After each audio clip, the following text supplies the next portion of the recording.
The National Working Committee of the NWC of the All Progressive Congress has scheduled to meet today to ratify its proposed consensus and zoning arrangement for the leadership position of the 10th National Assembly ahead of the legislature's inauguration in June.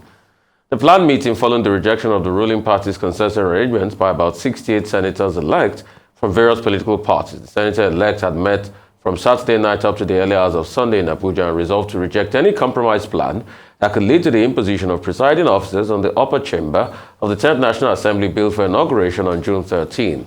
The pro-ruling party association, All Progressive Congress APC Integrity Group, warned the President-elect Bola Tinubu and the APC's NWC not to plunge the party into crisis over the zoning of leadership offices of the federal legislature. Relatedly, Southeast Senators-elect caucus yesterday passed a resolution to reject the zoning of the office of Senate President to the South-South geopolitical zone. They warned Tinubu against encouraging and supporting injustice. Similarly, Arewa Consultative Forum, ACF, dissociated itself from alleged endorsement of the former Minister of Nigeria Delta Affairs, Senator Godswill Akpabio, for the post of the Senate President by a coalition of northern groups. A lot to talk about. Well, the presidential governorship elections are over. The legislative elections are also over. And of course, eyes on who's going to be the Senate President of the Federal Republic of Nigeria, the number 3 man in the Federal Republic of Nigeria, and of course, other principal officers of the House. We have had conversations around this, even in going as far as postulating as who could possibly emerge as the Senate President, Speaker of the House, and other principal officers. We've also had engagement with some prospects. Frontliners from all zones had come out to indicate interest. Interestingly, including the incumbent Senate President, Senator Ahmed Lawan. However, what had seemed to be the frontliner, looking at the makeup of the presidential election, the fact that the president is from the Southwest zone, the vice president is from the Northeast zone, it excluded, it seemingly excluded that zone from contesting for the Senate President and the House of Representatives, following precedents in terms of fairness, zoning, ensuring equity across, and a spread across the Federation. But what's come out is initially they said that the President-elect wasn't looking at zoning. There were speculations as to would he want these offices to be zoned, or would they just make it fair and everyone has the opportunity to throw their hats in the ring. But what emerged last week was that there were some conversations around the fact that some principal members, chieftains of the party, APC, had decided on who should be Senate President and who should be Deputy Senate President and Speaker of the House. Of course, this didn't quite sit well with other members who had been vying, particularly the Southeast Caucus or Southeast members-elect of the Senate, those who are going to the 10th Senate. And what they've said, in this respect is that the President-elect and principal officers of the APC should be careful to ensure that they do not destabilize the party or do not put the party in jeopardy because of it seemingly being unfair. In fact, what some had stated is that it is important for them to do or follow the line of the president, the sitting president, in terms of the primaries towards the presidential elections, whereby it wasn't zoned and it was free for anyone at all, based on competence and political muscle to achieve that. Now, later on today, we've been told that the National Working Committee of the APC will meet. What will be the outcome of this?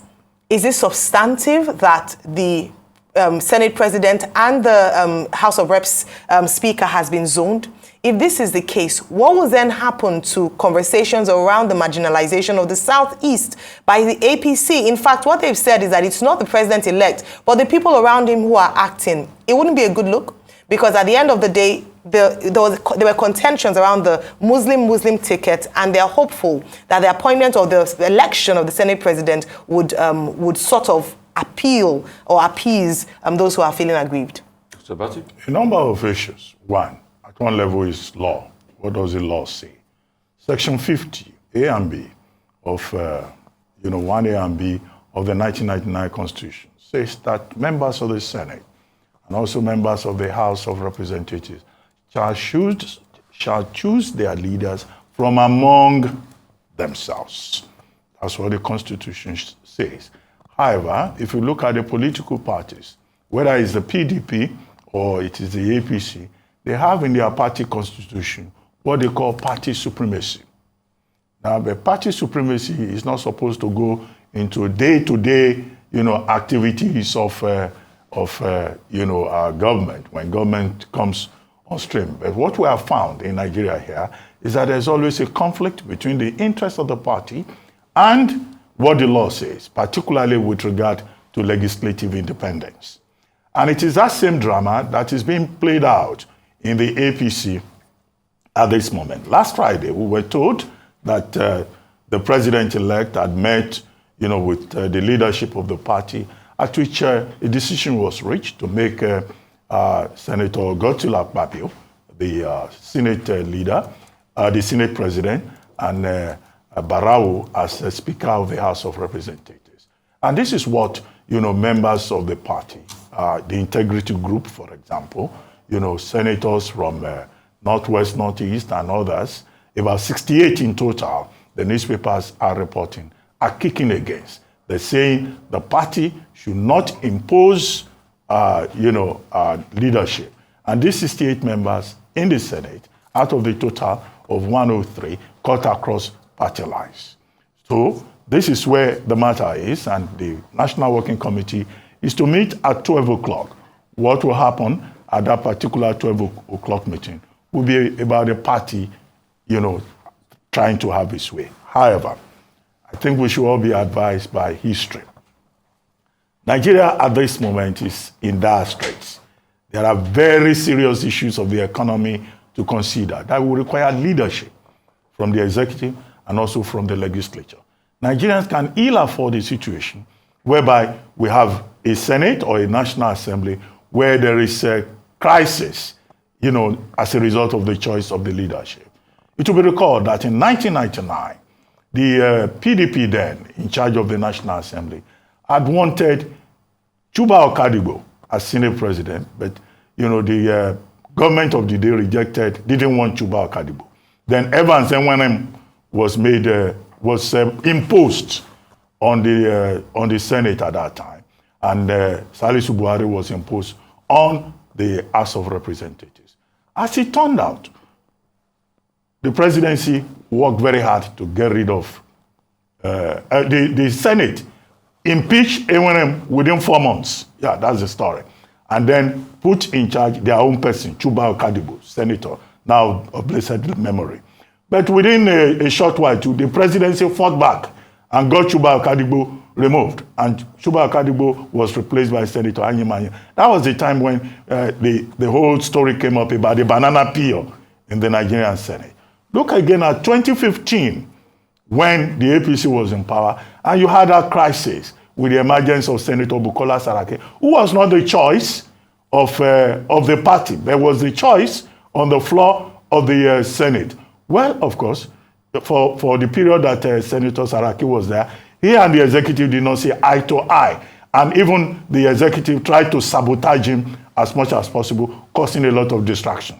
We cannot afford this time around, and the APC should be properly guided, as well as members of the National Assembly, that we cannot afford a National Assembly that is distracted by internal wranglings, by politicking. We expect the National Assembly that will come forward, that will emerge, the leadership that will emerge, not to be a rubber stamp leadership, and also to be a National Assembly that will work with the executive in the best interest of Nigerians, not a quarrelsome National Assembly fighting over positions. This should be what should guide the meeting of the APC this afternoon and the resolution of the choice of the leadership of the National Assembly. Otherwise, the APC could find again on its hand a 2015 situation in the choice of the leadership of the National Assembly. And it also has to be said, and I'll just piggyback from where you stopped, Dr. Abati, it also has to be said that the persons the APC would rally round to be Senate president must not be people of questionable character, must not be people that have hitherto encumbrances with the law. Because we remember the case of Salisu Buhari, and we also remember the case of Toronto. Like you said, after Evans Enwenem was pushed out, then the Salisu Buhari conundrum started about falsification of results, falsification and assertions of position, says they attended a certain school and all of that. Even Salisu Buhari's age was another conundrum. A lot of lies here and there as regards Salisu Buhari. Before Salisu Buhari was finally booted out, and we all remember. Since then, I've not really heard the name Salisu Buhari in the high stakes of Nigeria politics any longer. And that should speak volumes. So the APC should not make a mistake of putting people with all sorts of encumbrances, in positions that might jeopardize them. And that's why they should vet all these their top candidates for any EFCC case and any other level of encumbrance. It should be said, because we need to be able to work together to build a great nation, and the role of the National Assembly cannot be pushed aside. They need to make laws to be able to help the country. Secondly, we saw all of this coming. We saw this case, once a Muslim ticket emerged by the APC and finally did win, we saw that there was going to be a conundrum and some people were going to be unfairly treated. And that's why you're seeing all of this happening. The APC is making a strong argument of the South-South. But the Southeast too is asking, where are we going to be pushed in all of this? We just made a strong case for Southeast and Igbo presidency recently. We couldn't get it. We feel unfairly treated. And now, probably we are tilting to the South-South. The argument will also be made on the bone of contention. Why the South-South? Some within the APC folk will make the argument that but the Southeast has had their shot at the Senate presidency. We all remember the case of Evan Enwerem that snowballed into Chuba Akadibo, that snowballed into Adolphus Wabara, Anayim Payosayim. But when you also look further, will it be the best balancing act? Because everything hitherto has been thrown up the balance because of the Muslim ticket, president and vice president. Also, there's a big contention by the North Central, even for the position of the speaker. They are saying, why should the Northwest get it? The argument the Northwest is making is that we gave the president 2.7 million votes in the last elections, and we have 26% of the seats in the House of Reps. So out of the 360 seats, 92 seats are from the Northwest. That's their own argument. But all of this will pan out when they have their meeting this afternoon. But the guiding principle should be fairness and equity to be able to build the country. And also, we should also check for encumbrances before they select any candidate. The governor of Jigawa State, Abubakar Badaro, has applauded the Rivers State governor, his Rivers State counterpart, Nyesom Wike, for sabotaging his party, the People's Democratic Party, during the last presidential elections. Ironically, Wike had recently approached the judiciary in a preemptive move to stop his expulsion from the party for anti-party activities. Wike led the G5 governors that also had Sheikh Makinde of Oyo, Ifeanyi Ugwuanyi of Enugu, Keze Ekpeazu of Abia, and Samuel Ortom of Benue in a campaign against their party's presidential candidate, Atiku Abubakar, but stressing that he first doubted Wike when he promised to deliver his state for the All Progressive Congress in the presidential election. Badru, who was speaking at the recent reception held for President-elect Bola Tinubu in Rivers, noted that the doubts arose because the APC had never had 25% in any elections in Rivers State. When he said he will deliver Rivers to APC, I started wondering how. APC have never made 25% in Rivers. How can this man pull this magic? I've been sent around the country supervising and helping election. And I know how election management is. Then as we speak and we continue to talk, I see the possibility of him keeping to that promise. But then I started wondering, I hope this man will not injure himself in the process. Of course, our mission is the bigger one. The presidency can accommodate whatever risks he took. But I still feel, if he's the liberal president and he has senators and members of House of Representatives and also governor in PDP, how is he going to swing this? And true to God, the man delivered. And I'm still imagining how. Most of us in APC know that I go to almost all the elections in the country, and I supervise a lot of elections, and we do believe we are good in calculating and managing elections. But Wike has beaten me hands down.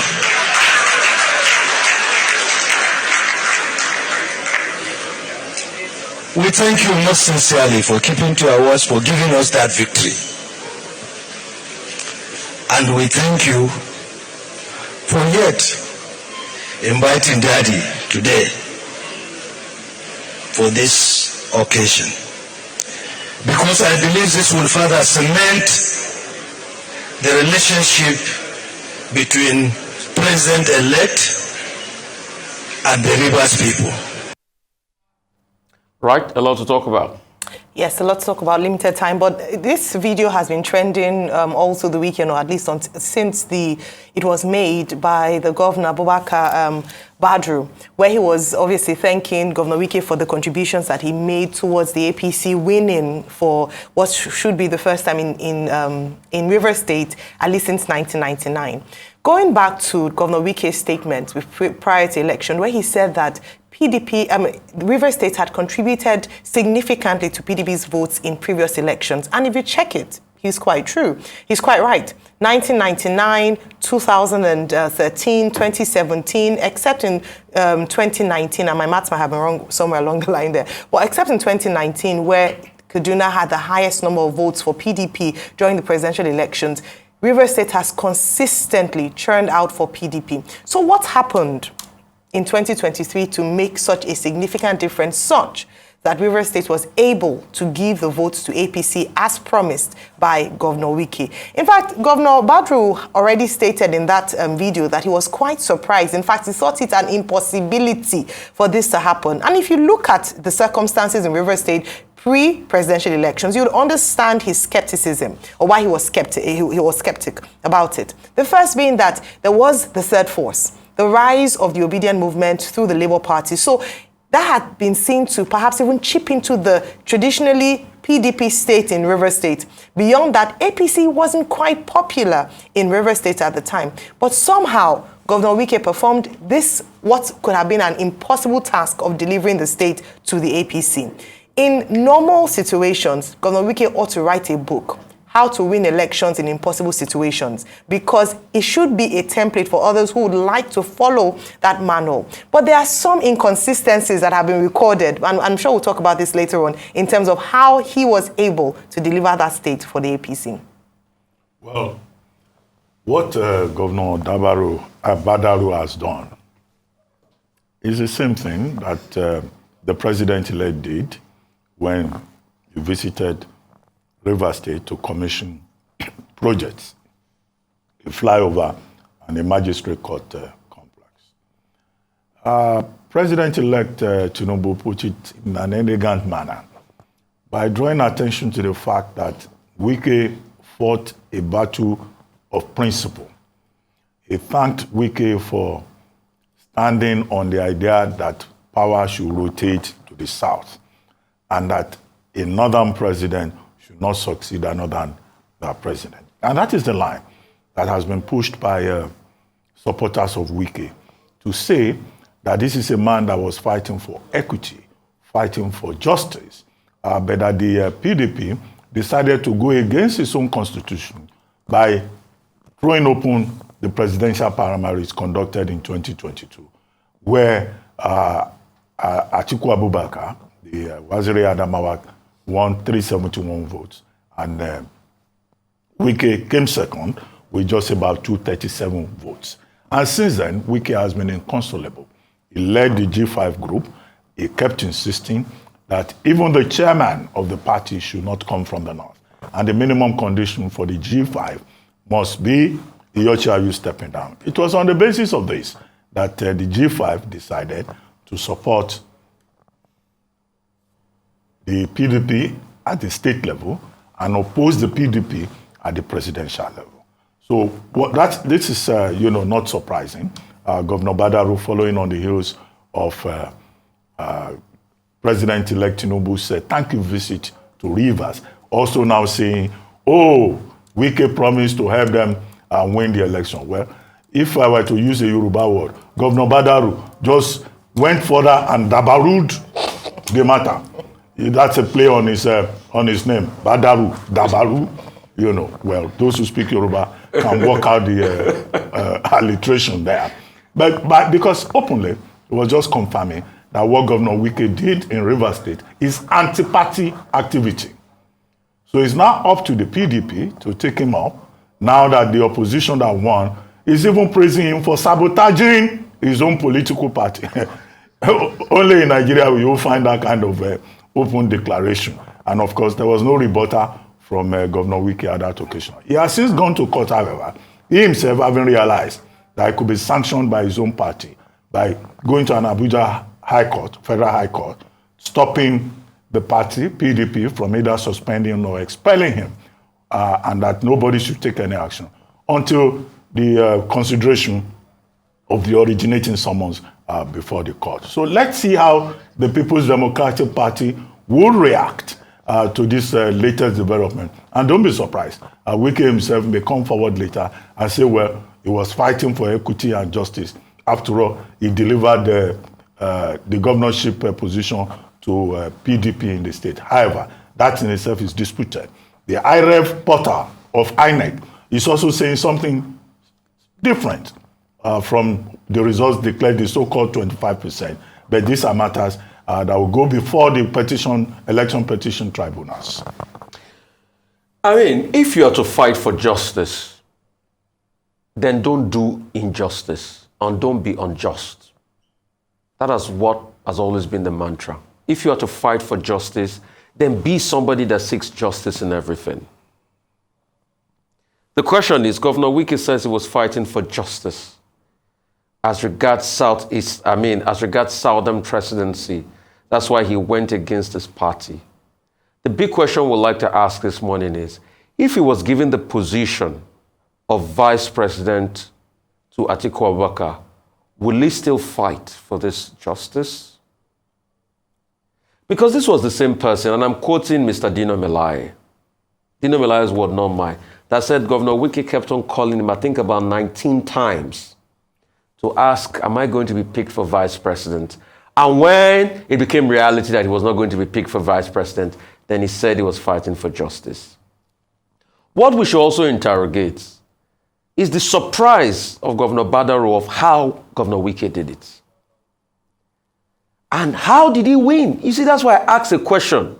For those that won, what did they win? Did they win the trust of the people? Or they won the annihilation of the people? The people in Rivers feel the effects of the victory. We saw what Premium Times reported as regards the discrepancy of Obiakpo and what happened on the IREV and what happened either way. So maybe in that book Ayo talked about Governor Wike writing, we truly really know how he won. And how is it that the results in the IREV are different from what was announced?